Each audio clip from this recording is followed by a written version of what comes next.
My name is Alexa Garza. I am a Texas Policy Association with the Education Trust in Texas, but I'm also a system-impacted woman who served 19 years flat in the Texas Department of Criminal Justice and struggled to access women's programming while there. The intent of House Bill 3227 to increase and promote female access to program is very important. Women are the fastest growing segment of incarcerated population, increasing more than 800% in the last 40 years. In 2021, there were 9,946 incarcerated women in Texas prisons. How many? Can you state that number again? Yes, in 2021, there were 9,946 incarcerated women in Texas. This is from the fiscal year statistic report issued by the department. I recently heard Executive Director Brian Collier say that public safety means successful reentry for incarcerated individuals. Statistics do show that 95% of all incarcerated will one day be released, be it 2, 5, or 20 years.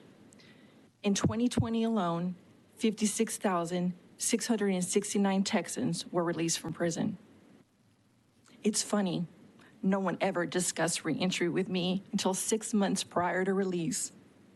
If public safety depends upon successful reentry, Texas must invest more deeply and from the moment an individual enters the criminal justice system. Education is key to this transition. As returning citizens, we must be prepared for the challenges of the 21st century workforce. By 2030, 62% of all jobs in the state of Texas will require a post-secondary credential. Texans will need to earn a credential beyond a high school diploma to meaningfully participate in any of our state's economy. And stakes are even higher for us, returning citizens. Being able to find sustaining employment can mean the difference between transitioning to the community or returning to prison. Since the U.S. Department of Education launched the Second Chance Pell experimental sites in 2015, Texas has led the way with more enrolled students than any other state. Awesome. However, it was not until this April that a women's program was added. Women can no longer be a correctional afterthought, especially when the federal government fully reinstates Pell in July of 2023. In accordance with House Bill 3227, the female programming report provided by the Texas Department of Criminal Justice is exactly what the legislator requested, a list of educational programs available to females. There is progress and potential for a substantial framework to increase the quality and quantity of women's programming. I heard Ms. Hartman speak, and I'm happy to learn that, things are progressing, but for my 2 decades there, we often saw superficial changes without real substance to meet our needs as women. I want to share my lived experience to help inform policy. I was incarcerated at the age of 19 with a 20-year sentence. I found myself surrounded by walls, entombed. I thought my life was over.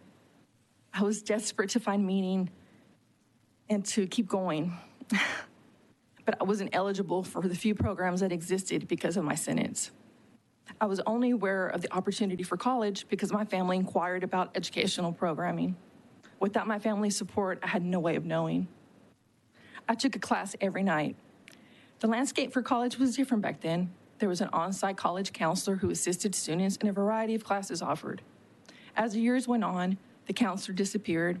All questions had to be submitted via an I-60, an in-house form where you write your questions and wait for a response, usually about 3 weeks or so. The class schedule dwindled from 3 times a week down to 1. Out of the 644 ladies at the Mount View unit, only about 10 of us were actively enrolled. Cost is a huge barrier. Class prices increased so much that when pursuing my BA, my family was paying around $650 a class. The majority of incarcerated do not have that support. College reimbursement was offered for 1 class a semester if you met certain criteria. If you were fortunate enough to qualify, the cost of the class attendance would accumulate, and you were obligated to pay this debt upon release. Failure to pay the fee on time would result in a parole violation. The thought of going back to prison for educational late fees, in addition to paying required parole fees while searching for work upon release, made reimbursement a cruel joke. Time is valuable and necessary resource. 2/3 of women who enter Texas prisons lack a high school diploma. and 11% have not completed more than an 8th grade. Allowing access to educational programs sooner would prove much needed time to acquire the knowledge, skills, and credentials needed to compete in the modern workforce. And what no data can truly say is to capture the power of educational programming to empower people and provide them with a newfound sense of hope and confidence, which I can say positively affects the communities which I return to and the prison itself. Quality matters.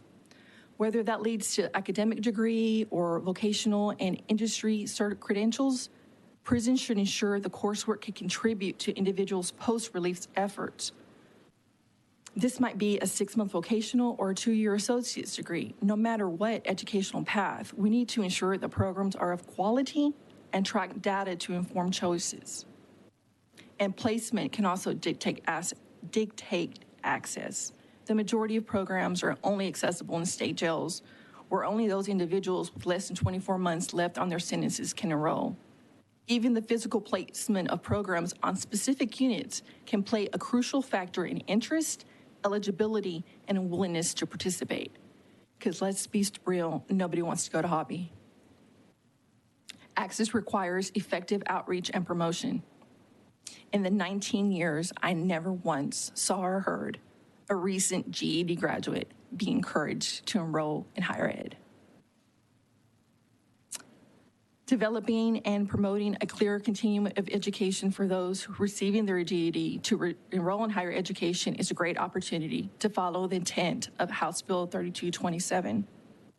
More creative ways of disseminating program and information are needed. The normal procedure of posting a flyer and bulletin board of the living area is not sufficient. But we need better data to drive improvement. To improve access and quality, we need better measures on programs, participations, and outcomes that go beyond the list of programs required under the bill. Which inmate populations are actually eligible to access these programs? Which programs are accredited and aligned to state licensure eligibility or to a credential that leads to self-sustaining wage upon release? Is a program supported by evidence to support successful reentry and reduce recidivism? How many inmates enroll and actually just do earn a credential eventually? What program outreach strategies work best for what populations? Far too often, those of us with lived experience are equipped with solutions, but not the opportunities to lead efforts of change. Forming a cross-agency advisory committee that includes those of us with lived experience to inform policymakers would improve the outcomes and impacts of correctional educational programs and focus on reentry and achieving public safety. Thank you.